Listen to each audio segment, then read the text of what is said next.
Sabe, temos falado sobre esses tipos de questões geopolíticas o tempo todo, mas aqui em Davos, quando você olha para Davos e para o Fórum Econômico Mundial, será que ele está deixando de ser um fórum econômico para se tornar uma plataforma de lançamento de uma nova ordem de poder global? E quem realmente votou nisso?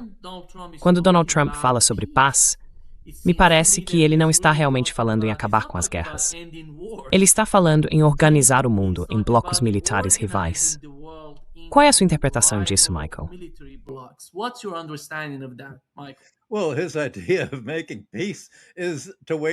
Bem, a ideia dele de fazer a paz é travar guerra contra todos os inimigos. E quando você os derrota, a paz porque a guerra acabou e eles foram vencidos. A razão pela qual tudo isso é relevante em Davos é que, no fim das contas, trata-se de economia. Quero dizer, foi isso que desencadeou toda a guerra. Se a estratégia americana como um todo é dominar a economia mundial, manter o dólar no centro, criar essa nova ordem baseada em regras, não há nada mais econômico do que isso. E a questão é, o que a Europa vai fazer a respeito? A China reagiu à sua maneira. A Rússia está esperando que isso aconteça. O Irã está esperando que isso aconteça.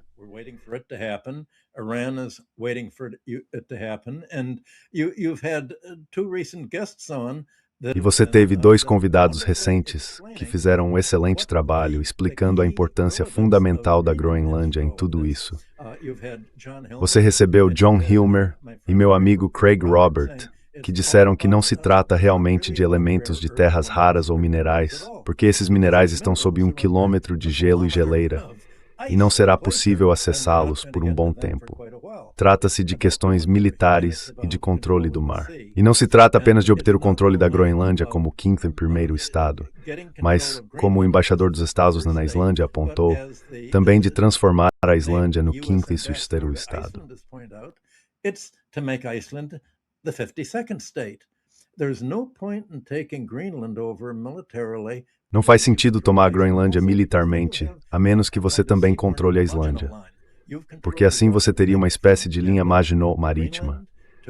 Você teria tudo, do Canadá, a Groenlândia, a Islândia e a Noruega, tudo em linha, e isso bloqueia o acesso do Atlântico Norte ao Mar Ártico. E claro, toda a ideia do derretimento do Mar Ártico é permitir o transporte para que a Europa não precise contornar nem o sul da África, nem o extremo sul da Patagônia. Na América do Sul, ela poderia simplesmente ir do Atlântico ao Pacífico pelo Ártico. É isso que Trump quer bloquear, assim como quis bloquear o investimento da China no porto do Canal do Panamá. On the Panama Canal. He wants to control the law of the sea. Ele quer controlar a lei do mar. O problema é que isso vai contra todo o direito internacional sobre a liberdade dos mares. Essa é a base do direito internacional e está escrita na Carta das Nações Unidas. Então, o que Trump tentou fazer, além de falar sobre a Groenlândia, é esse Conselho da Paz de que você vem falando. E você tem razão. O Conselho da Paz significa declararemos guerra a todos que não aceitarem a paz nos termos americanos de paz. A nova ordem da Guerra Fria. E Mark Carney fez um bom discurso ontem, dizendo que, na verdade, toda essa ideia de uma ordem baseada em regras era uma ficção. Eles estão apenas tentando brincar com nossas mentes.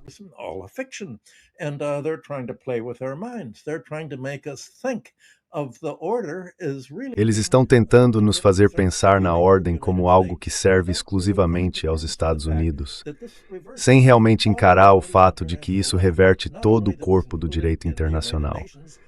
Não apenas o que foi incluído na Carta das Nações Unidas em 1945, mas remontando ao Tratado de Westfália em 1648 e ao princípio da soberania nacional. Então, pode-se olhar para o discurso de Trump e para os de outros que estavam lá dizendo: queremos realmente anular toda referência à soberania nacional. Bem, a questão é, o que a Europa vai fazer a respeito disso? O que complica as coisas é que Trump não queria apenas o que a OTAN quer, ou o que a Dinamarca quer, que é militarizar a Groenlândia para confrontar a Rússia. A Dinamarca é tão anti-russa quanto a Alemanha e a Grã-Bretanha.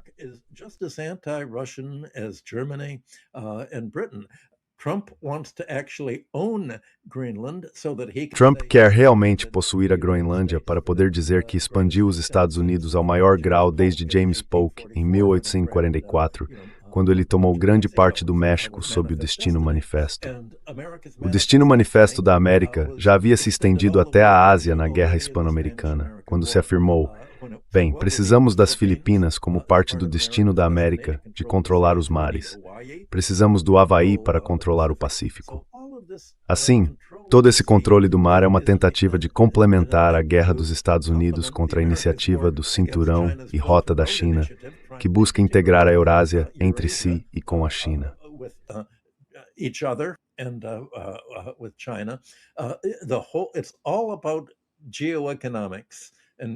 Tudo se resume à geoeconomia, e a geopolítica aqui é geoeconomia.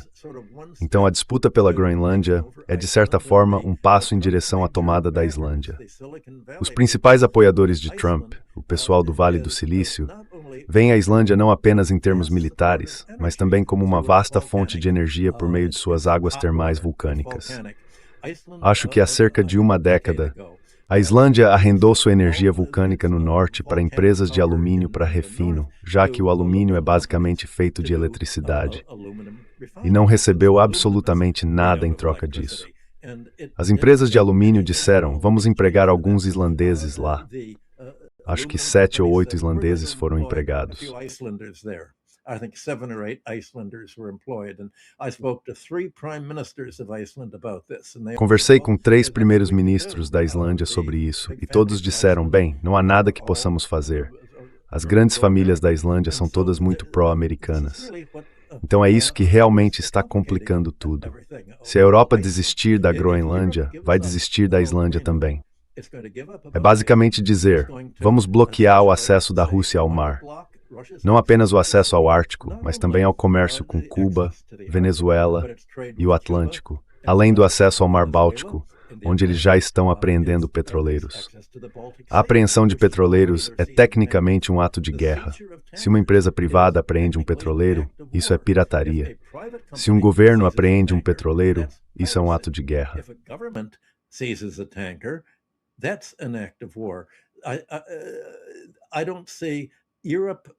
Não vejo a Europa reagindo de forma alguma para tentar impedir isso. Por exemplo, recorrendo ao Tribunal Penal Internacional e acusando Trump de ser um criminoso de guerra. O Financial Times, entre todos os jornais, tem enfatizado repetidamente que há muitas coisas que a Europa pode fazer para bloquear os Estados Unidos. E uma das cartas fora do baralho aqui é que aqueles acordos que von der Leyen fez, a rendição a Trump em relação às tarifas americanas impostas à Europa em troca de concessões de total subordinação, ainda não foram aprovados pelos parlamentos nacionais. E pode ter certeza de que toda essa reação europeia nos parlamentos nacionais está, ao que me parece, impedindo-os de se renderem às exigências de tarifas e concessões de Trump.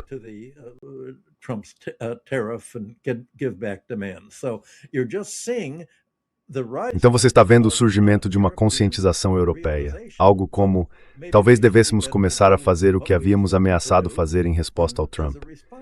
Talvez devêssemos começar a taxar as empresas americanas de internet, Google e Facebook, da mesma forma que taxamos outras empresas.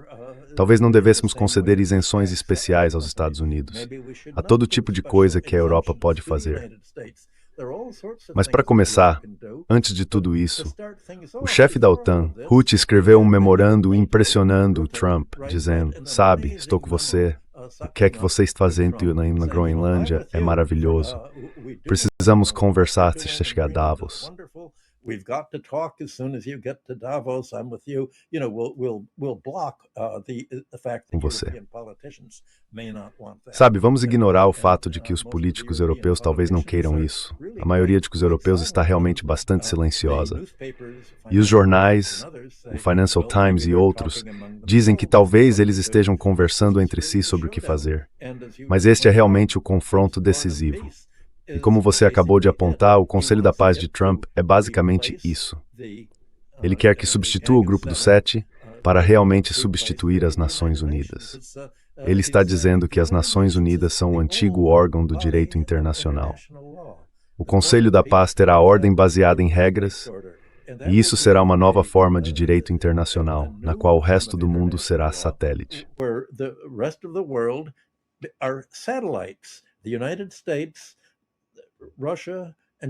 Os Estados Unidos, a Rússia e a China são realmente as três potências. E a estratégia de segurança nacional diz, bem, precisamos reconhecer a Índia e, é claro, o Japão. Mas o Japão é apenas um satélite dos Estados Unidos. O que está acontecendo se parece muito com o modo como a Igreja Católica tomou conta da Europa no século XI, quando havia todo tipo de senhores da guerra. Eles queriam subjugar a Alemanha e conquistar o cristianismo oriental a partir de Constantinopla. Mas não tinham um exército, então fizeram acordos primeiro com Roberto Guiscardo, na Sicília e no sul da Itália, e depois com Guilherme o Conquistador. Sicily and southern Italy, and then William the Conqueror. And they actually drew up contracts with each of these. E eles realmente elaboraram contratos com cada um desses líderes, dizendo, nós o faremos rei da Sicília, rei da Inglaterra, e o reconheceremos junto à igreja, legitimaremos seu governo, mas você precisa assinar um contrato, e precisa nos dar o controle de todas as finanças das terras da sua igreja lá. A igreja era a maior proprietária de terras e o maior centro econômico e social da Europa. E o dinheiro arrecadado com o óbolo de São Pedro, as contribuições destinadas a apoiar os pobres, em vez de ser usado em gastos sociais, tinha de ser todo enviado a Roma. Guilherme o Conquistador assinou, e Roberto Guiscardo também, e isso basicamente se tornou um modelo que transformou outros países em satélites, primeiro de Roma.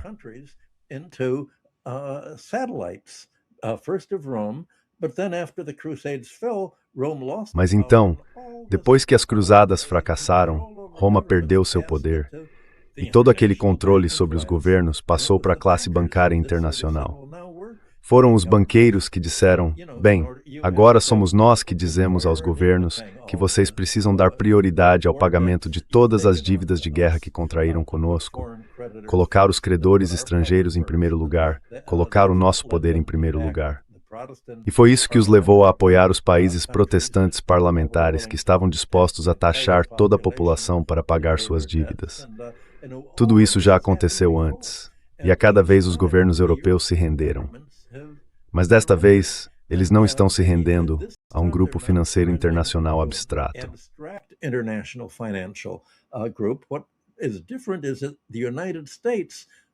O que é diferente é que os Estados Unidos querem controlar o próprio sistema financeiro internacional, o sistema de comércio internacional, o investimento internacional e até o direito marítimo. É uma enorme tentativa de concentração de poder que Trump está tentando realizar. E a questão é, se outros países não reagirem, acabarão essencialmente em um mundo unipolar.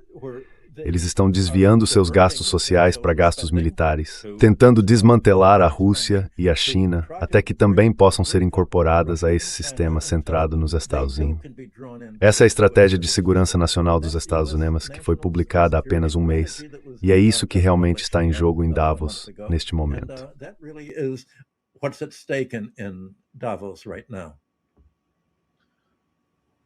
Richard, entre na conversa. Nima, deixe-me tentar, como costuma acontecer, complementar o que o Michael acabou de dizer com uma interpretação um pouco diferente. Primeiro, eu também fiquei impressionado com a declaração de Ruth, porque ela me mostrou que em todas as capitais europeias, os líderes, e quero dizer todas as capitais europeias, os líderes estão tentando descobrir para que lado o vento realmente está soprando agora. Se é seguro ou não se afastar dos Estados Unidos. Você consegue imaginar uma Europa unificada adotando uma posição diferente? Ou isso seria apenas mais uma ocasião para os franceses traírem os alemães e os italianos, e os escandinavos mais uma vez? Eles ainda não conseguiram superar as consequências do Tratado de Westfália.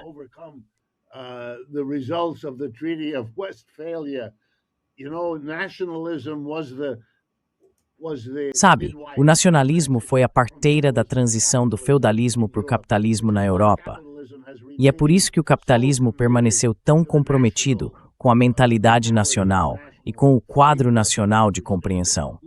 Muito tempo depois de isso já não fazer muito sentido por causa do desenvolvimento econômico. E acho que é isso que estamos vendo agora. em primeiro lugar. Em segundo lugar, pelo que entendo, a questão da apropriação da Groenlândia tem tudo a ver com a disputa com a Europa.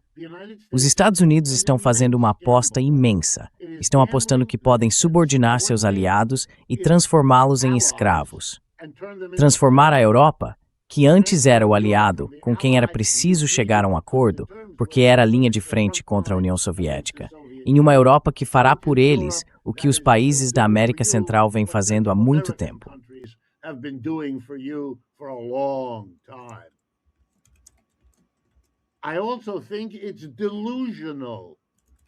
Eu também acho que é uma ilusão. A declaração de 4 de dezembro, sobre a qual falamos, aquele argumento de segurança nacional, é delirante.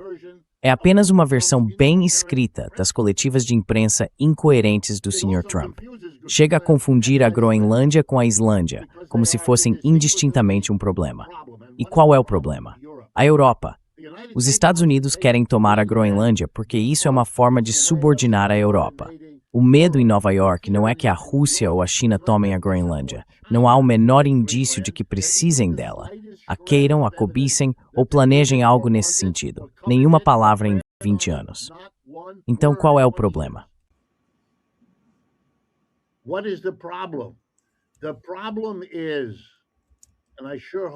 O problema é, e espero mesmo que meus amigos na Europa estejam ouvindo, o problema para os Estados Unidos é que a Europa talvez finalmente faça algo em relação à Groenlândia.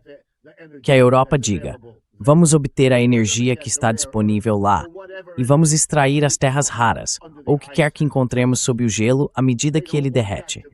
Eles não querem que isso vá para outro país.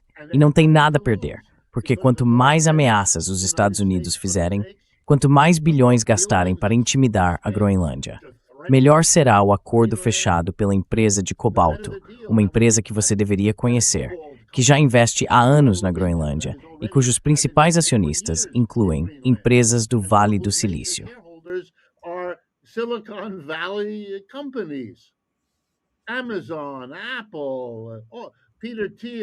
Amazon, Apple, Peter Thiel, tudo isso é uma questão antiga. Eles não querem ter que dar enormes quantias de dinheiro à Groenlândia. Querem que o governo dos Estados use o dinheiro dos contribuintes para ir até lá e fazer barulho suficiente para forçar um acordo melhor. Mais bases para o exército americano, mais investimentos, taxas mais baratas a pagar, menos groenlandeses a serem contratados. Esse é um jogo muito antigo, de usar dinheiro público para subsidiar empreendimentos lucrativos para o setor privado. E nesse caso, com o objetivo adicional de evitar o envolvimento dos europeus, porque isso só tornaria tudo mais caro. E eles já tiveram que abrir mão de uma dessas. O Sr. Trump disse que não usará força militar. Bem, isso é um problema. Ele não tinha dito isso antes.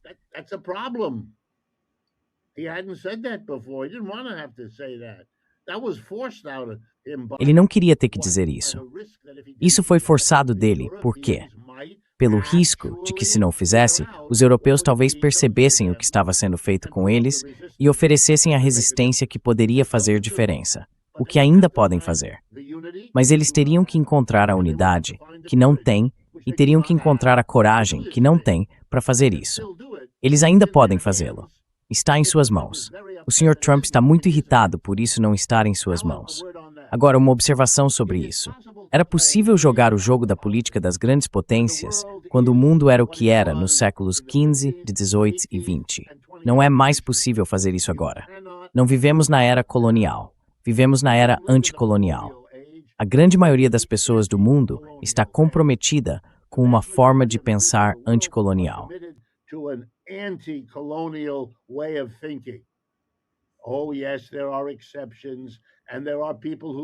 Ah, sim, há exceções. E há pessoas que usam essa linguagem em benefício próprio. É claro, sempre.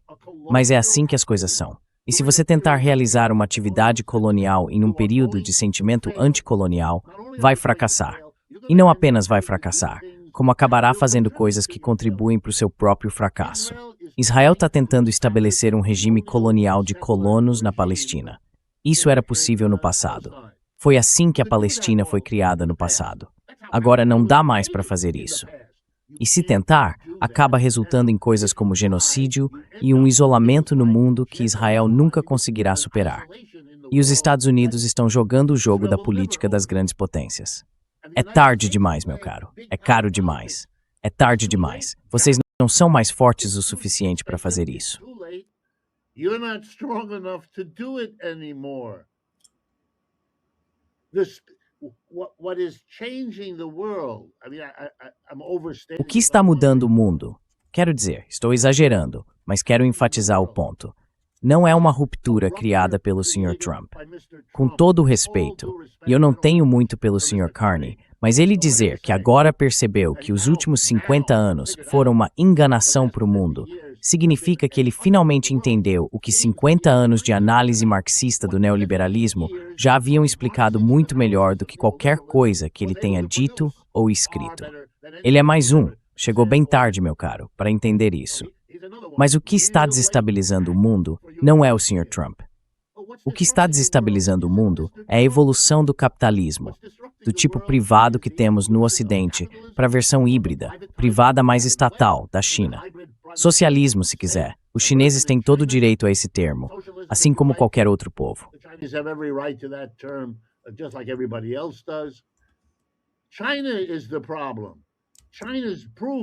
A China é o problema. A prova de que a China pode crescer mais rápido do que todo mundo e depois colher todos os benefícios políticos e ideológicos. Meu Deus, esse é o ponto. Não vamos nos enganar achando que o Sr. Trump, aquele palhaço, está de alguma forma lidando com isso. Ele não consegue enfrentar o desafio da China. Ele só está dançando nas bordas, sim. Ele apreende petroleiros. O Michael está absolutamente certo. Ele está tentando descobrir até onde pode ir. Eles aprenderam na Ucrânia, não muito longe. Certo, agora vão tentar outra coisa. Até o interesse pelo oceano vem do que conseguiram fazer em terra. Os Estados Unidos, aqui está o que eles conseguiram fazer.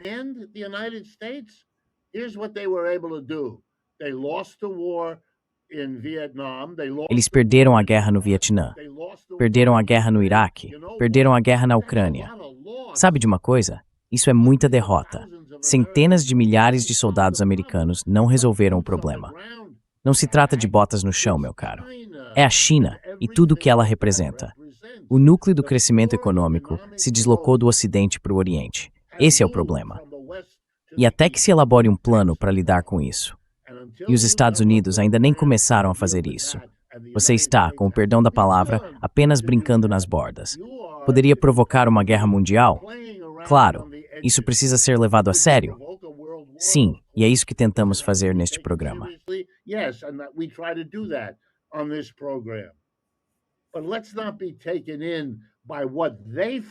Mas não nos deixemos enganar pelo que eles consideram ser uma encenação comovente.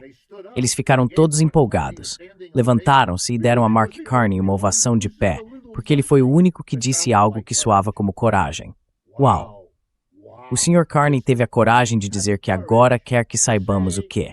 Mais uma vez, 50 anos de marxistas, e até outros além dos marxistas, vêm nos ensinando sobre a globalização neoliberal, que vem sendo criticada desde o início. A questão é que banqueiros como o Sr. Carney não leem a literatura relevante. Eles acham que estão acima disso, então conseguem descobrir tudo 50 anos depois. 50 years later.